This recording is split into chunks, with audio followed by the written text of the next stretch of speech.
Who's the Manson brothers? Who's the Manson brothers? Well, they was the baddest mother tag team in professional wrestling.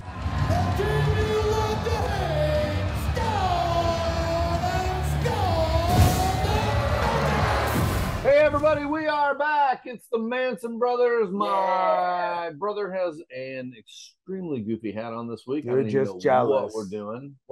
Because when we were at our niece's birthday party, if you'd have played Duck Duck Goose, you'd have got one too. But you refused to play, so you don't get no hat. I played Duck Duck Goose. You didn't get no hat. I got a hat, but I'm not going to wear a hat on our show that broadcasts around the world. I like the hat. You look like somebody from a Angry Birds game. I look like Godzilla. Not under any circumstances. You look like Godzilla. That is not true. It does.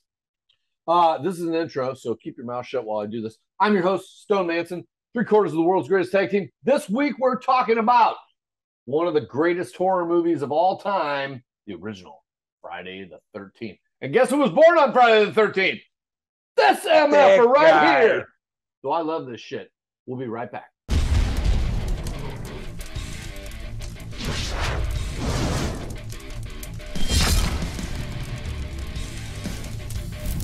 And we're back. My bro still got this my ass hat on. That's my thinking I'm hat. still here, so the show can go on. Let's check our mics, make sure everything's good. Yep. Production quality. Yep. We're on. Is this on? Dang. Yep, we're on. Hey, let's take a minute to say thanks to everybody at the Arrow in the Head Network. Thank you, Arrow in the having Head. us on, guys. The accolades and everything you pour. Why are you doing that? Being Godzilla. You are not Godzilla. Says you. Oh God. Here's a little tip since we're talking about the network. We're trying to attract fans, not push them away from Lots the show. of fans like Godzilla. You making noises that sound like a combination of the Wookiee and what you only can claim to be Godzilla is not a great idea. I identify as Godzilla. There you go. Now you can't question it. Yeah, I identify as a billion. How's that working for me? Can I borrow a buck? Oh, great. If I had $1 billion, no. This week, Friday the 13th. Let's start off right away by just saying Kevin Bacon is in this film. Correct? Yep. 6 degrees of separation. Yep. Kevin Bacon. Post Animal House. One of the things I love about the Friday the 13th franchise and a lot of horror films of this ilk, you know, we talk about different movies like Exorcist, we talk about Dawn of the Dead, we talk about things of that nature that don't require the nudity of young women to make them successful and enhance their projects. However, these ones this isn't one of them. These require that. I don't know if they required it so much as the people that financed them thought they needed it. I think without the nudity, don't you think Friday the 13th would have been as successful? Please shut up. I'm happy about the fact that the people who financed them required said nudity. Even the scantily clad ones. I'm not saying I didn't like it. I'm saying I don't know if it was necessary to make the movie pop. Whether or not it's necessary is water under the bridge. The fact remains it's what you call irrelevant. Yes. In the circus, lots of irrelevance. I, for one, am happy about it, and I'd like to discuss it further. Okay. So we have a group of teens working at a camp. Yep. Summer Crystal camp. Lake. Yep. A very good trope. One that's been built upon. Yep. Many times. Many times. Including by its own franchise. Yep. So we have a lot of hormonal nubile people running around. It's a bunch of young camp counselors.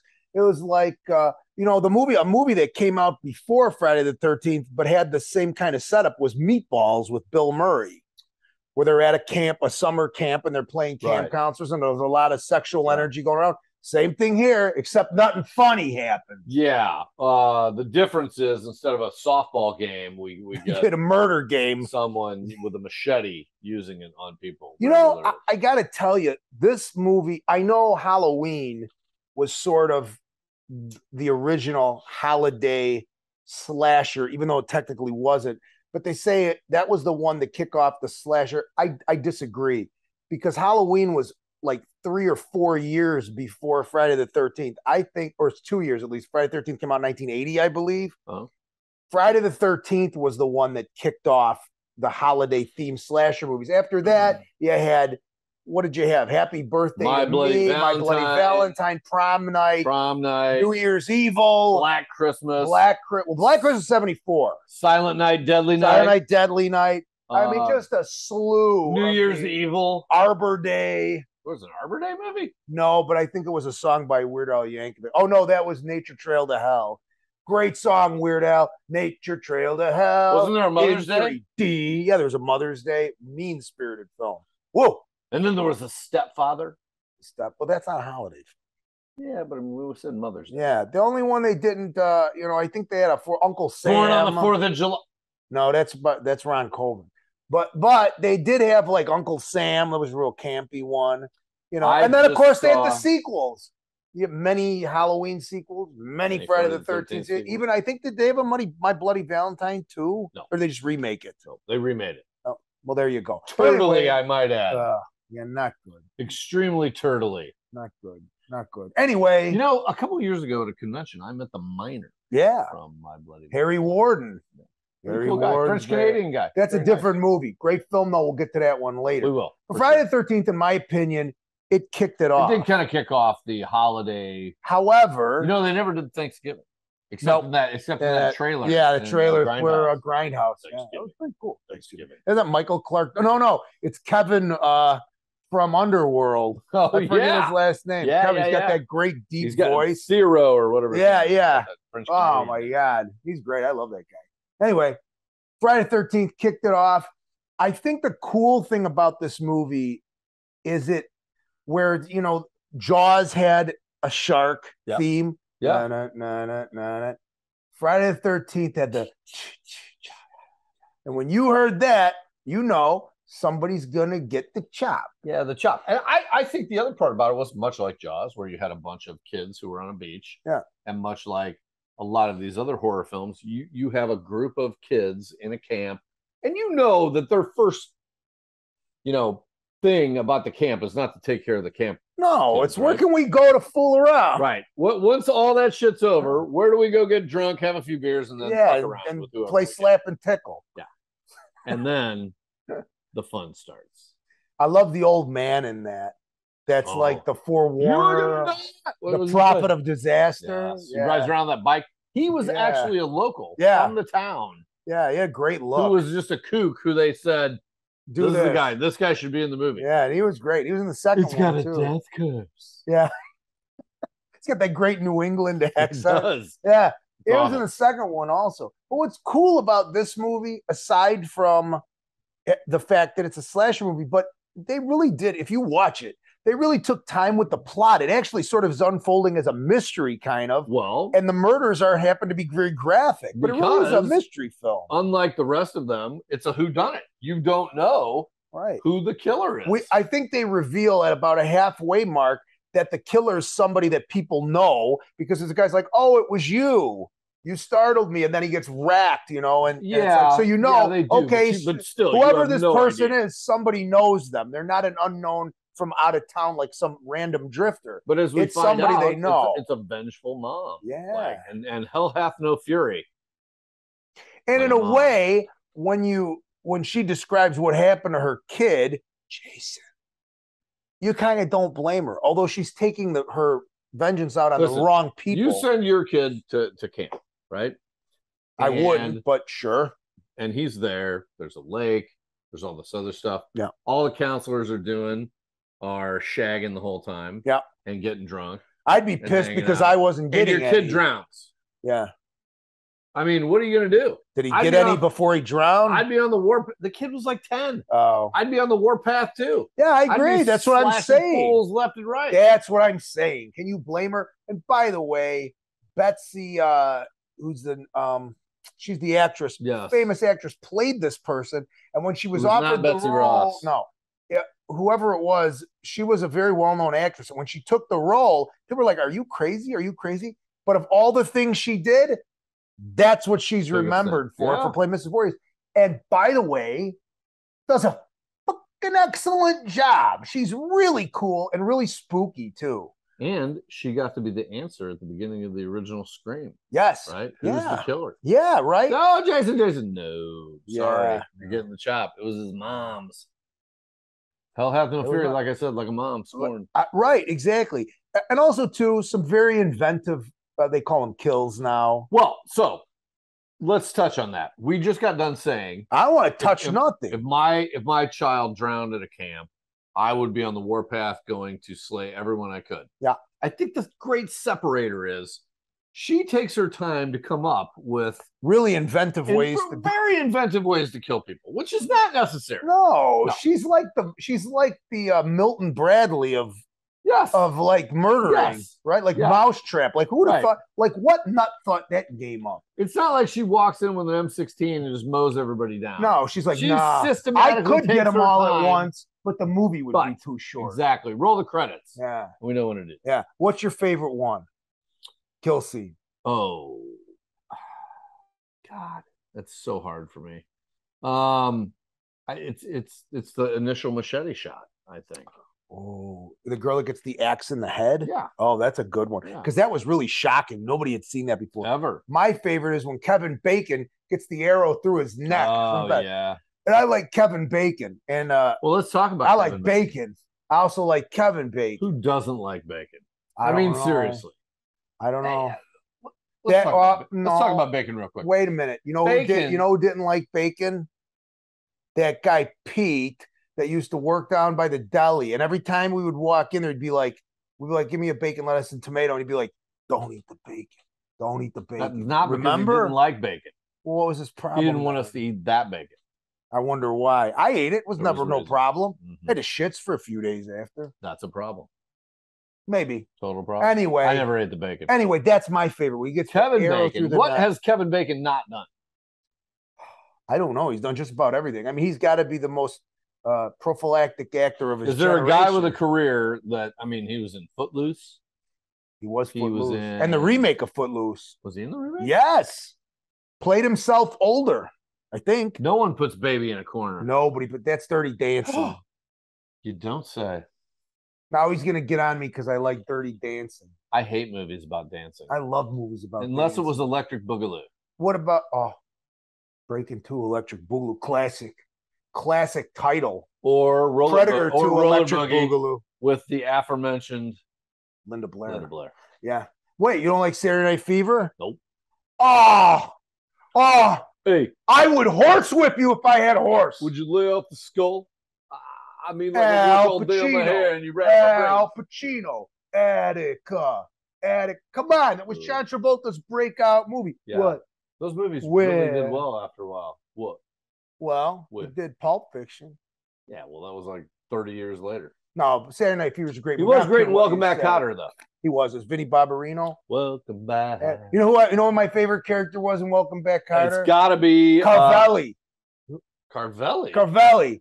Yeah. He the one that took over for... No, he was like the tough guy kind of, and he had his buddy. He was played by Max Fleischer. I like Juan Epstein. Who did the voice for Roger Rabbit. I met him one time at the China Club. Max Fleischer, nice guy. No one wants to hear He was nuts. He did all kinds of voices. I got a note from my mother. Yeah. Epstein. The Puerto Rican Jew. He was the Puerto Rican Jew. He passed away too early. So did the guy that played Horseshack, by the way. Yeah. Ron Palillo. He was in a Friday the 13th. He was? Yes. Ron the Palillo. 3D version, I believe. Was he really? We have officially come full circle on this episode. I will have to watch that because I don't remember. That's one of my favorite ones. Send us a thing. By the way, Friday the 13th, Part 3, that's the first movie where he actually wore the hockey mask. I thought we were talking about Part 1. We are. I'm just giving them a little extra information because that's the way we do things here. You don't get... look, when we serve you the sandwich, you don't get the sandwich. You get the sandwich. You get all the accoutrement. You get chips. You get dessert. You get a beverage of your choice. You get a hot chick to dance at the table or a hot guy, whatever your persuasion is. That's how we do things here. We give you everything. And you ungrateful bastards don't appreciate it. Stop talking to the fans that way. Click, like, subscribe, tell your friends. I think it's that goofy hat that's making you come off the rails tonight. This is terrible. Friday the 13th. Great movie. Love Friday the 13th. So we've got the crazy local guy. We've got all of these young, attractive, very counselors. attractive. And the what do they call it? The final girl. She's kind of cool because she's sort of mousy. She definitely doesn't look like a strong person, but turns out to be. Who was officially the first final girl? Was it Jamie Lee Curtis or was it this girl? Oh, I would have to say it would have to be Jamie Lee Curtis from Halloween. And who decided that the final girl was going to be the thing? I don't know. I don't know. But here's the other thing: when these movies started to get popular in the early '80s, in the golden age of the slasher film, I remember critics like Siskel and Ebert were all over because of what garbage it was and how like misogynistic it was towards women. But the truth is, the women were the strongest people in the fucking movie. Always, they always got over on the killer. Final girl, right? Final girl, right? Always. It's never a final guy. Critics, the guys all got killed. There once was a film from Nantucket that had. There once was a film that had not one but two final guys. Who get over on all of the bad guys. Yeah, it's about these two guys who saved the world. It's called The Manson Brothers Midnight Zombie Massacre, starring Skull Manson and Stone Manson, more so starring Randy Couture, D.B. Sweeney, Adrian Pasdar, Jaden Lund, David Meadows, Jaden Marcus, Jason Coviello, starring any Karen of those Corona, people. Shannon Murray, starring us, the Manson brothers. Yeah. We are the stars. Yeah, I mean, you could pick that movie up on DVD and literally Blu-ray. Pick it up. You could pick it up. You can hit your friend over the head with it. You could scoop shit with it. You can do whatever you want. But we say you watch it. If you set your bar really low, you just may enjoy it. If you buy the DVD, it's really versatile. It's a cup holder. Right. Coaster. It's a scooper. Right. So many uses. Yeah, he hits me over the head with it. But he puts shit in it first. But the entertainment value. Oh, way high. Off the charts. Way high. It's no Friday the 13th. No. But then again, what is, honestly? But it's a different movie. Anyway, back to Friday the 13th. At what point in time did they decide, do you think, when they started to franchise it, that they would bring back the final girl? Yeah. Snuff her out in the next movie. I don't know. And then move on. I think that happened by accident, and they didn't figure that out till later. And I think each other movie copied Friday the 13th, which sort of copied Halloween, sort of, but it's its own movie. Friday the 13th is really much different from Halloween. You can't compare them, but all the other movies that came after Friday the 13th ripped it off, for sure. Well, that makes sense. Yeah. We've got a viewer email. Let's hear it. I love viewer email. Don't ask me about the hat. Not gonna. This is Kim from Naperville, Illinois. I hear Kim's hot, too. Kim, send me your picture. Send a pic. She asks, she actually asked about the hat, but I'm not going to. Again, people, I read them verbatim, but I'm going to leave that part out. She says, when Mrs. Voorhees gets decapitated, what are your thoughts on the weapon? And do you think it actually would have been able to decapitate her? Okay. I'm going to go question, Kim. With the machete. Great weapon for this particular thing.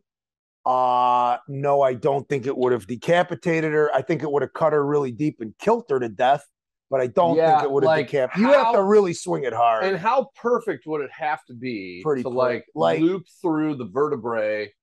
From our travels to Japan and being at these old swordsmanship she gets her and the head goes. Yeah, no, the samurai practiced for years to get that cut right. So they could be when the guys were committing harakiri, right? Seppuku, they had a second. I thought it was Harry Carey. No, that's the guy that was the announcer. At the Cubs? Hey, I'd like to have a samurai sword. Budweiser. Does anyone want to stab themselves in the guts with me this evening? So if the guy couldn't get through it, Sanchez never dropped one of these. Wait a minute, listen to this shit. Hey, get this shit. This is how good these guys were. So when the guy was committing suicide, if he started to show weakness, his second would kill him and cut off his head. But the samurai were so good at it, they would chop through and they would just leave a flap of skin so the head would fall down and not roll out. And like, because it would be dishonorable if the head rolled out and like went at the Shogun's feet or something. I'm just gonna go out on a limb and say you sound way too excited to deliver that particular piece of information. I love the Japanese. I love going to Japan. I love the samurai culture. What do you want me to do, you son of a bitch? That leads us into our next segment of the show, Turning Japanese. Did you like that song? I love that song. What is your favorite part of Japanese culture? Probably their warrior spirit. What's your least favorite part of Japanese culture? The fact you got to take your shoes off everywhere you go. Oh, yeah, that's the shits, man. But it's actually smart. Remember when we used to go to Japan for wrestling? Yeah. When we were the IWGP champions? Yeah. Remember that time? Yeah. Who did we beat back then? It was like Takati. Yeah, Takati and Nikishima or something like that. They did not like us in Japan. No. We were not, because part of the reason was because we ate all the sushi wherever we went. Remember how they'd only give you like this much food? Yeah. And you get there and there's two monsters. That and you decided you were going to sleep on the bell desk at the New Pearl Hotel. I don't think they appreciated that. Hey, I'm a Gaijin. Is that Mr. Manson, can you please come and get your brother? Gaijin. What brother? You'll know what brother we're talking about. Why do you keep telling women to leave your room? It's all I ever heard. And it was like, come on. All right, but that's the Japanese whiskey was really good too. Suntory. Oh my God. The best whiskey. So good. Great beers too. You know what? For a while they had a restaurant downtown. It was really good, but we digest again. I'm going to tell you, Friday. I don't drink beer. Asahi beer is the greatest beer that has ever been. So dry and so good. Best beer ever. Yeah. Isn't it Asahi? It might be. I call it Asahi. Either way, it's good beer. You'll find it. Anyway, back to Friday 13th. We could talk about various Japanese things and beers in another episode. Right now, why not now? Getting back to Friday 13th. Do you know in Japan, the number 13 is not a bad luck number? That's why I enjoy. Do you know what number? Do you know what number is? You must remember. I'm going to go with 7. No, 14.